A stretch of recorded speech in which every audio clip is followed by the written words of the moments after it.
Assalamualaikum warahmatullahi wabarakatuh. Good morning. My name is Adinda Jani and I want to do a self interpreting to complete the interpreting assignment.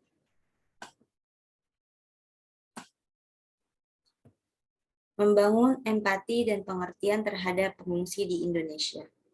Nasib para pengungsi mengajarkan kita bahwa konflik, perang, kekerasan, dan pemaksaan dapat merampas hak asasi mereka dan berdampak pada keselamatan hidup dan kesehatan mental para korban yang harus meninggalkan negara mereka untuk mencari perlindungan dan menanggung perjalanan berbahaya. Sebagai suatu kelompok, pengungsi dan dapat mengalami stres psikologis di setiap tahap perjalanan mereka. Ketika mereka melakukan perjalanan untuk mencari suaka, mereka rentan terhadap kekerasan, penolakan, dan kurangnya akses terhadap kebutuhan dasar. Ketika mereka tiba di negara transit, mereka tidak dapat bekerja dan belajar karena status mereka. Dan mereka sering harus menunggu bertahun-tahun untuk konfirmasi pemukiman kembali.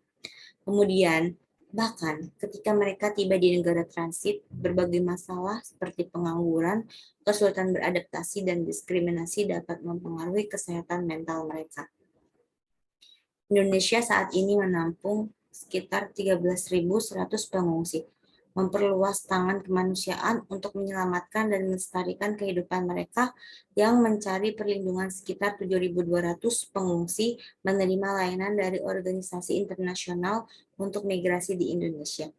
Mereka tersebar di 8 kota dan telah menunggu solusi jangka panjang dengan ketidakpastian yang menggantung sejak kedatangan mereka, 7 hingga 8 tahun yang lalu. Beberapa telah menunggu lebih dari 10 tahun untuk peluang pemukiman mereka kembali. Ketidakpastian tersebut bertindak sebagai pemicu yang secara serius mempengaruhi kesehatan dan mental pengungsi. Selama 2 tahun terakhir, Organisasi Internasional untuk Migrasi di Indonesia telah mencatat peningkatan depresi di kalangan pengungsi. Pada tahun 2019, organisasi tersebut mendukung akses perawatan psikiatri untuk 261 orang pengungsi. Sementara itu, pada tahun 2020 ini jumlahnya meningkat menjadi 271 dan kemudian menjadi 385 pada tahun 2021. Selain itu, dari tahun 2020 hingga 2021, 655 orang pengungsi mengakses layanan konseling. 29 diantaranya membutuhkan bantuan profesional setelah upaya bunuh diri atau tindakan melukai diri sendiri. Tragisnya, dalam periode yang sama, 6 orang pengungsi bunuh diri. Membangun empati dan pengertian terhadap pengungsi di Indonesia sangat penting dalam mendukung pengungsi selama mereka tinggal di Indonesia. Beberapa hal dapat dilakukan untuk mengurangi stres dan meningkatkan mental mereka, kesehatan mereka selama menunggu di negara transit.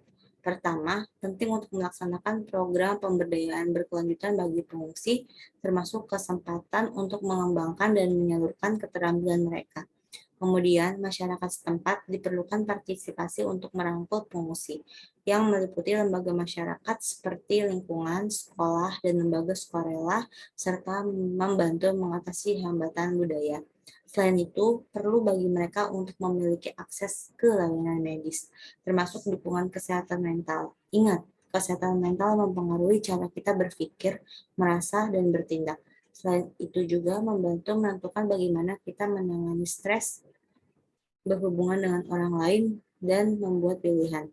Mari berpartisipasi dalam menciptakan komunitas terbuka untuk pengungsi.